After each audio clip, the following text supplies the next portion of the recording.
एक सेठ जी थे और सेठ जी के यहां पर एक बकरा था। क्या क्या नाम बताया? बकरा।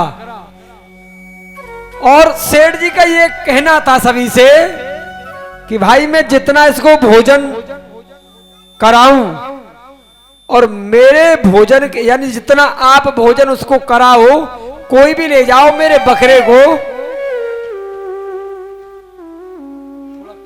मंदी आवाज में, मीठी में, यदि तुम भोजन करा के उसे हरियाली खवा के लाओगे और तुम्हारे खिलाने के बाद भी यदि वो खा लेगा,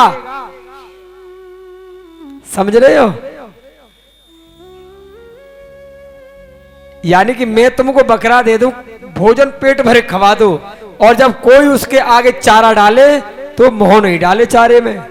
अगर ऐसा कोई करेगा तो मैं अपनी कन्या की शादी उसी के साथ करूंगा और जितना धन मांगेगा उतना धन दूंगा।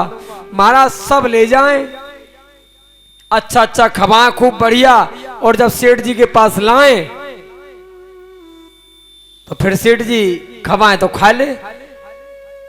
एक बोला भाई सेठ जी ऐसा करो, आज इस बकरे को हमें दो,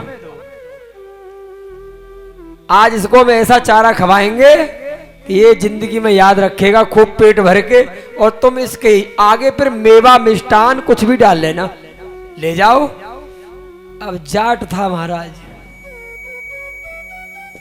जाट तो जानते हो महाराज, जाट तो जाट ही होता है।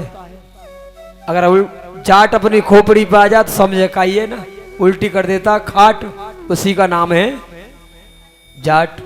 महाराज ले गया, उसने कुछ नहीं खवाया बकरे को, एक कट्ठा की लौदरी तोड़ी इतनी बड़ी और चारा डाला नीचे, जैसे ही वो बकरा नीचे को मुंह कर और एक मारे वो के मुंह पे पी ले। बकरा जैसे ही नीचे को मुंह खाए करे, एक मारे, यानी बकरा के मन में ऐसी दहशत पैदा कर दी कि मुझे नीचे को मुंह, एक आंख बकरा की इस तरह से रहने लगी। लेके गया सेठ जी की दुकान पर, बहुत जने झुरे वहां पर, वह डंडी यूं हलाता हुआ ले गया। कोई पहचानेगा क्या, छोटी सी लौदरी थी। अब जब गया सेठ जी बोले खवा लाए खूब, कहा सेठ जी ने वही रखा बढ़िया वाला उसके मन पसंद का भोजन। अब तो बकरा भोजन कहां से खावे, लौदरी दिख रही है उसे घूमी हुई, अगर मैंने मुंह नीचे किया तो एक पड़ेगी, सूझ तो रहा ही और सूझ जाएगा। यानी कि बकरा ने मुंह नीचे किया ही नहीं, उसने अनाउंस करवा दिया कि भाई इसके लिए अपनी कन्या की शादी हम करना चाहती है। जाट को बोलो ना तुम्हारी कन्या चाहिए मुझे और ना तुम्हारी धन और दौलत चाहिए मुझे। महाराज तुम तो बता नहीं पाओगे, तुम तो शर्त पर रह गए, पर हम बताते हैं ये सारा संसार बकरा है। किसी का पेट भरता ही नहीं है। अगर 50,000 मिलने हो तनख्वाह के तो माँ यही कहेगी का मिल लो 50,000 है, वहां में घर को खर्च ना चले।